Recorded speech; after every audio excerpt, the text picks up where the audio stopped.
नमस्कार दोस्तों, आज हम बात करेंगे उस शब्द की जो पूरे ब्रह्मांड की आत्मा है। ओम कहा जाता है। ओम पहला स्वर है जो सृष्टि के आरंभ में गूंजा था, जब कुछ भी नहीं था, न धरती, न आकाश, न समय। तब सिर्फ एक कंपन, एक ध्वनि थी और वह थी ओम।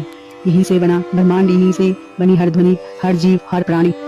ओम का आध्यात्मिक रहस्य।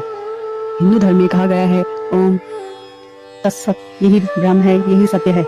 भगवान शिव का डमरू जब बजता है तो उसमें जो पहले ध्वनि निकलती है वही ओम कहलाती है।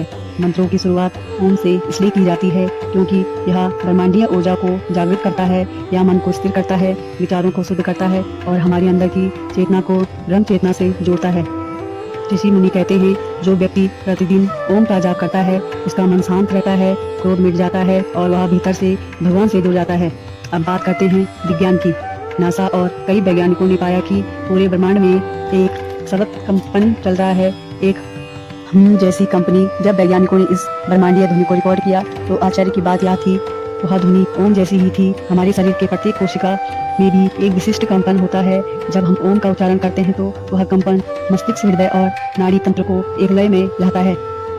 इससे तनाव घटता है, नींद सुधरती है और मस्तिष्क में ऊर्जा बढ़ती है। यह विज्ञान नहीं बल्कि विज्ञान से परे एक जीवंत सत्य है। ओम के 3 अक्षर हैं, आ ओ मा। वास्तव में 3 ध्वनियों से बना है। आ ओ मा। आ सृष्टि का प्रतीक है, सृजन। ओ पालन का प्रतीक है, संरक्षण। माँ संहार का प्रतीक है, विनाश। जब ये तीनों मिलते हैं तो बनता है ओम, जो दर्शाता है कि जीवन में हर चीज एक चक्र है, जन्म, पालन और अंत। यही कारण है कि जब हम ओम बोलते हैं तो हमारी आवाज, श्वास और मन तीनों एक हो जाते हैं। आज आधुनिक चिकित्सा भी साउंड थेरेपी का उपयोग कर रही है। MRI स्कैन में देखा गया है कि जब कोई व्यक्ति ओम का जप कर रहा है तो उसके मस्तिष्क के जो डर है और तनाव से जुड़ा है शांत हो जाते हैं। योग में उसे प्राण ध्वनि कहा गया है। जब हम ओम बोलते हैं तो हमारा शरीर 7 चक्रों को सक्रिय करता है, विशेषकर अनाहत, हृदय चक्र और आज्ञा भू मध्य जागृत होती है। इससे व्यक्ति प्रेम, शांति और एकता का अनुभव करता है। ब्रह्मांड और ओम का संबंध अगर आप ध्यान से सुने, हर ग्रह, हर तारा, हर ध्वनि एक लय में कंपन कर रही है। वह लय ही ओम की प्रतिध्वनि है। ब्रह्मांड के हर कोने में यह ऊर्जा बह रही है। जब आप शांत मन से ध्यान में बैठते हैं तो आपको लगेगा जैसे सारा ब्रह्मांड ओम गा रहा है।